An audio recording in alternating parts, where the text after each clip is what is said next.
Hello, everyone. Hey guys, welcome into the podcast. On today's podcast, we are going to be talking about how to create more stability within your Taken in Hand. Of course, before we get to that, if you're enjoying this content, please hit the like button so that lets us know. And of course, if there are those of you who have not hit the subscribe button yet, hit the subscribe button because every time you do it makes me smile. And if you want to get bonus content and help support what we do here, help us continue to do it, the best place to do that is over on Patreon. So link to our Patreon is down below.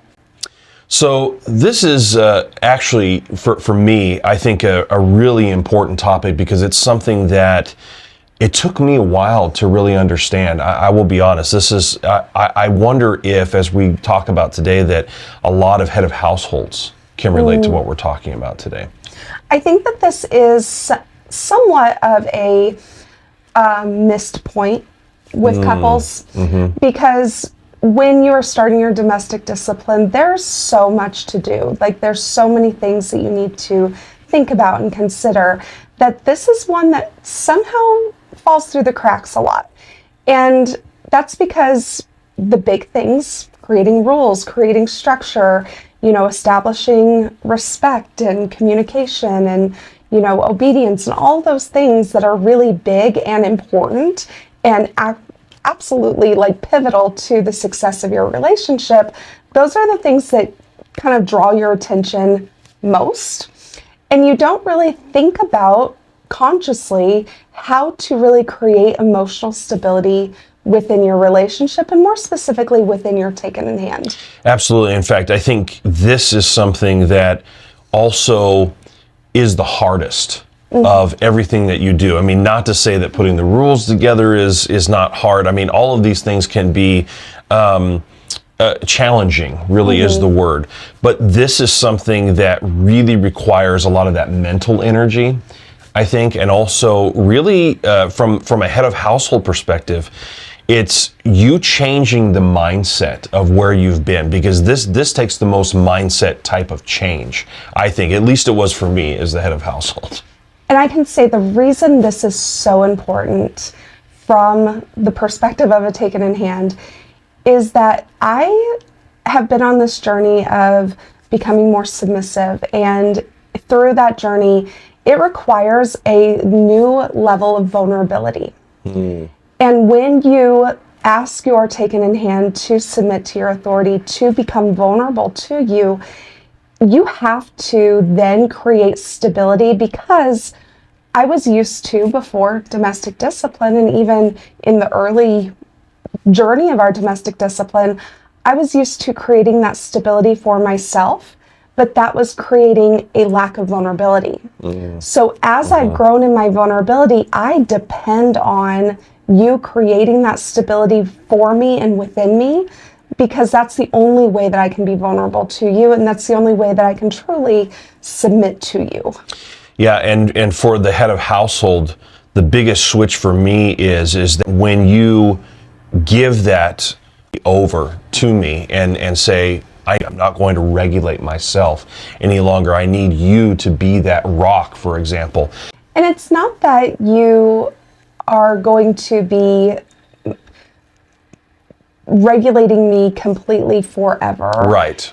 But you are in the process of teaching me how to regulate myself under your authority while maintaining vulnerability and submission. And so it is a learning process, and it is reasonable to expect your Taken in Hand to manage her emotional responses, but you have to be prepared to step in. Yes. And create that stability whenever she needs you to do it. So when we first started down this, it was, you were creating that stability within me through the use of correction, through the use of just very tangible leadership. You were creating that for me multiple times a day. Now, it's not as often. You're right. It's not as often, and I think that's the biggest thing. Is once you start to see that success a little bit, you realize, oh, okay, this is a good thing, because you see the change in your Taken in Hand.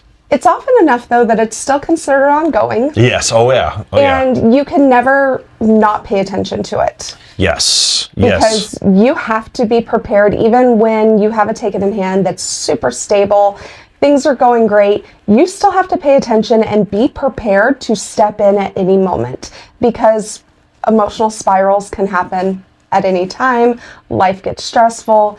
Maybe her ability to manage her emotional responses and her emotional stability isn't where it needs to be.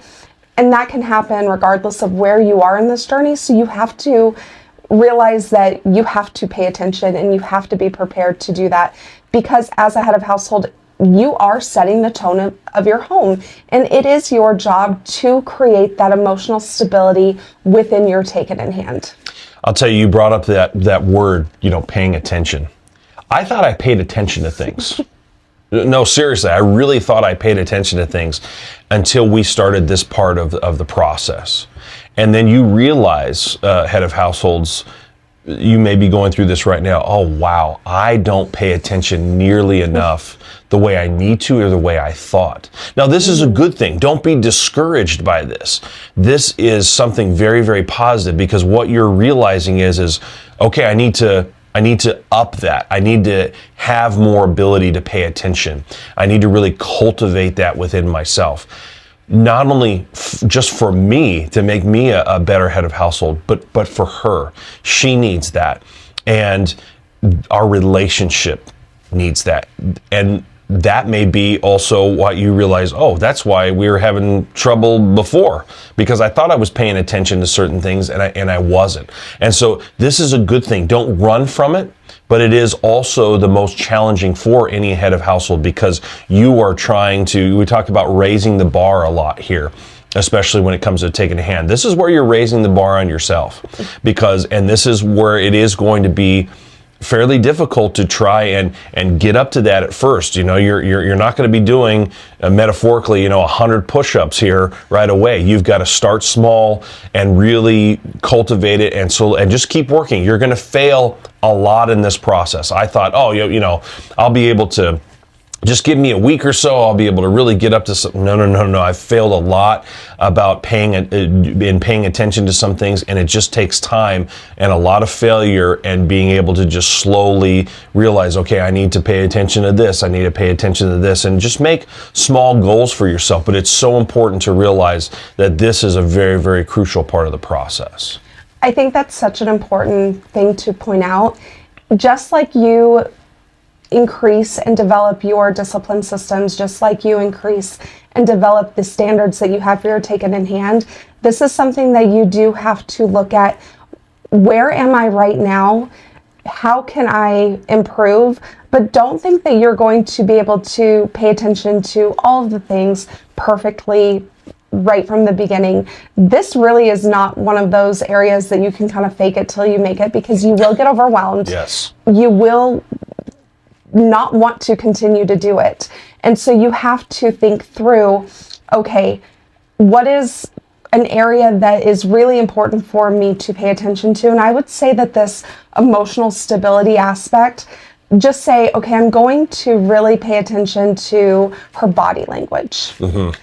Yeah. I'm really going to pay attention to when those shifts in her body language start to happen, so that I can step in and offer that stability in whatever makes sense for you. For us, that would be correction, that would be direction, that would be tangible leadership. That's what creates the stability within me. And so if Coda can see that my body language is starting to shift, maybe I'm starting to communicate that I'm getting a little stressed or overwhelmed through how I am conducting myself, then he can step in. So think about, okay, if you're really good at paying attention to her body language, maybe the tone of her voice is something you can start paying attention to. Yep.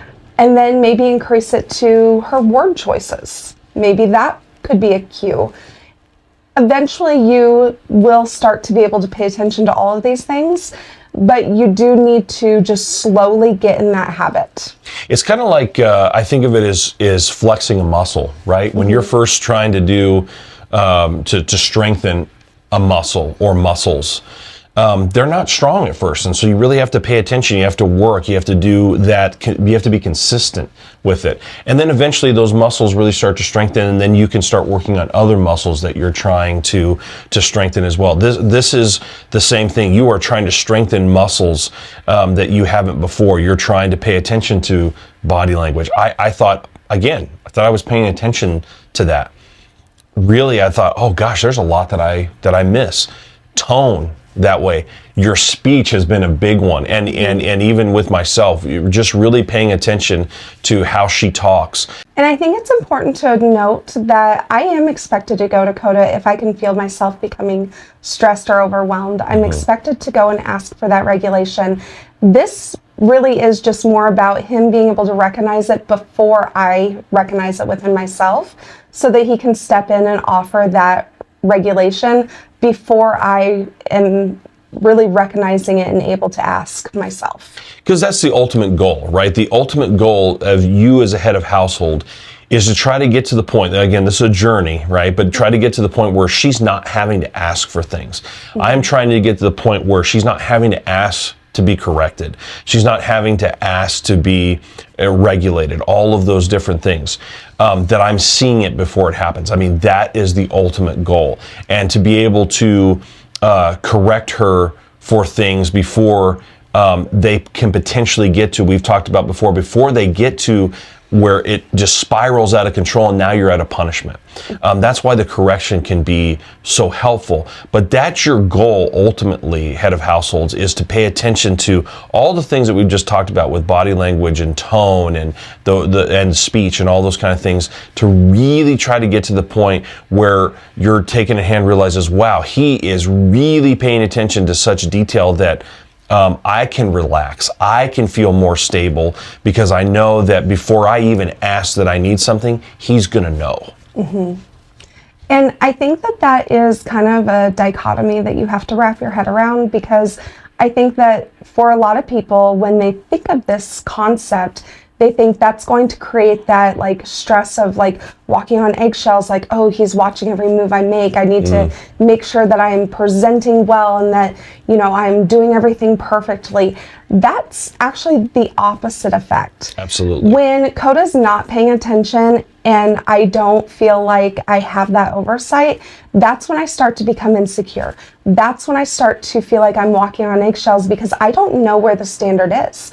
I don't know where the lines are. I don't know where the boundaries are. And so I'm always afraid that I'm stepping outside the boundaries unknowingly, because I don't have a clear image of where those parameters are for me. But when I know that he's paying attention, when he is stepping in to offer that regulation as soon as I need it, that is when I can be really secure in knowing that he's got me. He's leading me, he's paying attention, and he is not going to let me go outside the boundaries. And I can trust him more in that when he is stepping in. I can trust that if he's not stepping in, then I must be doing well, right? And also he tells me that I'm doing well. There's a lot of merit in complimenting and giving that positive verbal reinforcement to your taken in hand so that they know that they're doing well. But I can also trust that if he's not stepping in for correction, that means that I am within the boundaries. And so that really does create a lot of security. Also, what really creates that sense of boundary and a sense of security is when Coda is consistent in his leadership and being able to hold accountability, hold the standards, and know that I'm not being allowed to kind of settle for a lower standard or just not holding the standard at all. When he doesn't hold the standards, it does again create that insecurity within me. And it also creates an attitude within me that is not submissive. It is not proper for our relationship. It does not give him respect when I have the attitude of, if he's not holding this standard, will he hold the other standards? And it's not this like, oh, I'm just going to do what I want because he's not holding the standards. Although that can happen, that's not what happens within me. what happens within me is that I start to feel like if he doesn't think that this is important, he must not think that I'm important. He must not think that our relationship is important. And so does he really believe that these other standards are important? And then I start to just not give the standards the consideration that they should have, and it creates more problem, and it just snowballs until now we have a big problem on our hands. Like, this is when resets happen. This is when we have these really long, drawn out conversations. This is when potentially we could have like spontaneous boot camps. Typically our boot camps are very planned out, but we have had it where, you know, Coda has come to me and said, I feel like we're really off. I feel like we need to have a day or two this weekend where we can just really focus in on this and get things back to where they need to be. And that has happened. And that when you allow things to snowball like that, you get big problems. Yeah, you know, you brought up a lot of really good points there, and the first one that I want to reiterate to the head of households is you would think that what Aria was just talking about, that it would be the opposite reaction. Oh, if I'm a little bit more lenient, she'll feel better. She will be more stable than if I am really holding the line and really making her come up to the standard.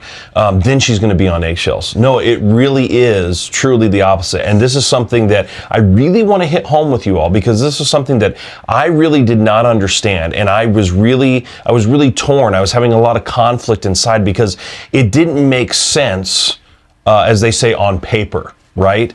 But really, as I began to do that and realize, wait a minute, as I'm holding the line, as I'm making her come up to the standard, as I am showing her that I am trying to strengthen my muscles in watching her tone and watching her body language and really paying attention to all of those little details that we talk about, she is doing a lot better. She's happier. She is fun to be around. All of the different things that you're wanting from your relationship, I'm going, wow, the more that, again, I am holding the standard, holding the line, all of those things, I'm getting the results that we want. And if I'm going the opposite direction, which is I get a bit more lenient and I'm like, oh, okay, I'll let her slide there. Or, you know, maybe instead of a punishment, I'll do a correction here and just be a little, it got worse. She did, as she was saying, she started to rebel more. She started to have more of that attitude that we were trying to get rid of. She was dropping the ball on certain things. And through our conversations and through those things happening, I realized, oh, it's because when I'm not doing that again, she just said it. She doesn't feel important. She doesn't feel like I'm paying attention to her. She doesn't feel like she's worth the effort. And so it's very, very important in your dynamic to remember that. In fact, I've kind of adopted this philosophy that I'm going to share with you, head of households, which is, if I am thinking that something's going to be counterintuitive, I actually lean into that now. If my mind says, I don't know if that's going to work, I lean into it, and actually it turns out to be the right thing. So if my mind says, I don't think that's the right thing to do, I go against that intuition, and it's actually proved to be quite useful. This actually reminds me of a few years ago. I pinched a nerve in my shoulder. That's what I say anyway. I'm not sure exactly what happened because it was kind of inconclusive. Right. But I hurt my shoulder pretty significantly, and we ended up going to several different doctors, and the conventional advice was to rest it and to take pain medication, just manage the pain, but rest it. And what we found, because eventually I was really trying to avoid corrective surgery. Yes, we were definitely trying to do that. And that conventional advice was leading down the road to having to have corrective surgery on my shoulder. And we finally kind of went outside of kind of the conventional route and went to a physical therapist. Mm-hmm. And that was when we got the advice that ended up working, which was, you need to not rest your shoulder. Like, don't push it beyond its capacity. Right. But use it. Mm-hmm. Don't let those muscles just atrophy. basically, Yeah. and really work through the pain, work through, the issues that I was having in order to work that out. And I avoided the corrective surgery, but it made me realize that the conventional advice is not always going to lead to the outcome that you want. And so I think that this kind of is the same thing, where the conventional relationship advice might not necessarily lead to the outcomes that you want.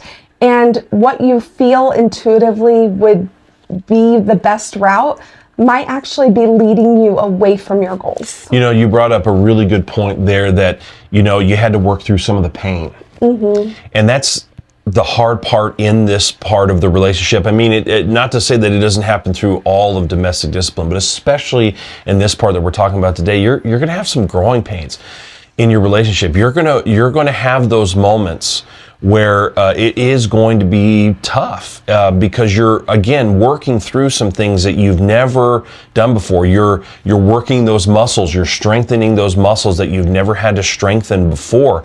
And that can be a little painful. That can be a little uncomfortable and unsettling. But, it's that, again, that old adage. I'm glad that you were saying that sometimes the conventional way of doing things is not exactly the right way.